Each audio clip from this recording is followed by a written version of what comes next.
Hello, book besties. I'm happy we're here together. Please like and subscribe, and together we can share stories with more friends just like you and me. Friends, today's story, Curious George Goes Camping, written and illustrated by Margret and H.A. Reys. Curious George Goes Camping. This is George.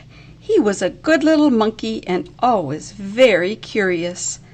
This weekend, George and his friend, the man with the yellow hat, had special plans.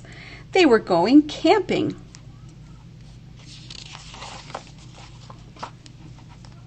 At the campsite, the man with the yellow hat unpacked their gear while George looked at all the tents. He saw tents for big families and one just the right size for a puppy. There were even tents on wheels. "Would you like to help me put up our tent, George?" the man asked. George was happy to help.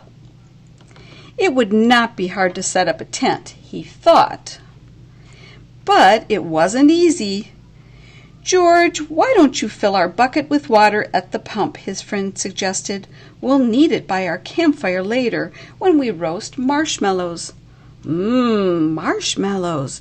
George loved marshmallows. He couldn't wait to try them roasted.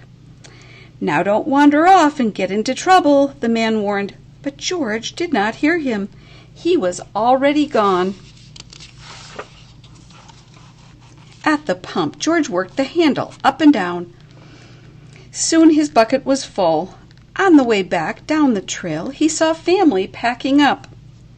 George watched a girl pour her bucket of water on the campfire. The fire sizzled out.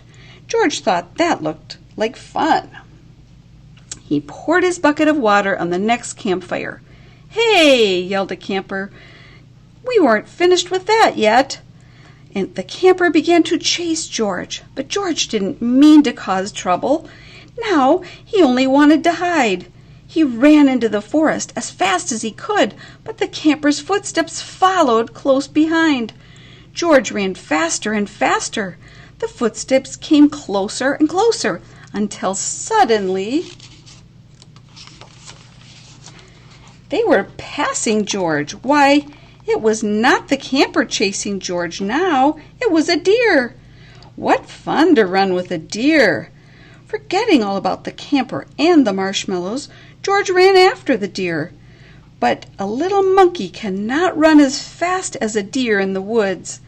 Before long, George was lost and all alone. He felt tired and stopped to rest. At first he was worried. He was very far from camp. But there were lots of other animals to keep him company. He saw lizards sunning on a rock and a squirrel chattering in a tree. He saw the tail of a black and white kitty peeking out from under a bush. He was curious. Would the kitty like to play? George gently pulled the kitty out. But it was not a kitty. It was a skunk. It was scared. The skunk lifted its tail and sprayed. Woo! The spray smelled awful. The animals tried to get away. George wanted to get away too, but he could not. The smell was all over him. How would he ever get rid of this awful smell, he wondered. Too bad he could not take a bath in the woods. Then George had an idea. He could wash the smell off in the creek. George jumped into the cold water. He splashed and scrubbed.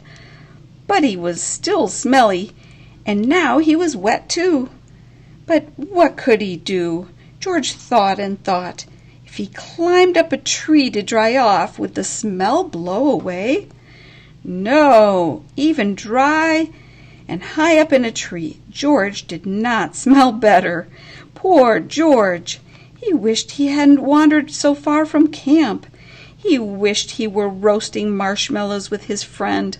Suddenly George heard footsteps heading toward him. Someone was coming. It was the forest animals, but they ran right by him. They had seen something scary, and George saw it too. It was a fire. George had gotten into trouble for putting out one fire, but this fire wasn't in the campground. It was an emergency. Quickly, George climbed down the tree and grabbed his bucket. He scooped it full of water in the creek. Then, being careful not to spill, he climbed back up and swung from branch to branch through the trees. When George got close enough to the fire, he reached down and poured the water on the flames. Out went the fire with a big hiss. Just then George's friend rushed out of the forest with a ranger. "George," he called, "I was afraid you would be here." "It's a good thing you were here, George," the ranger said. "We saw smoke from the campground, but you put this fire out just in time." George was glad to help, and the man with the yellow hat was glad to see George was safe. But he had a funny look on his face.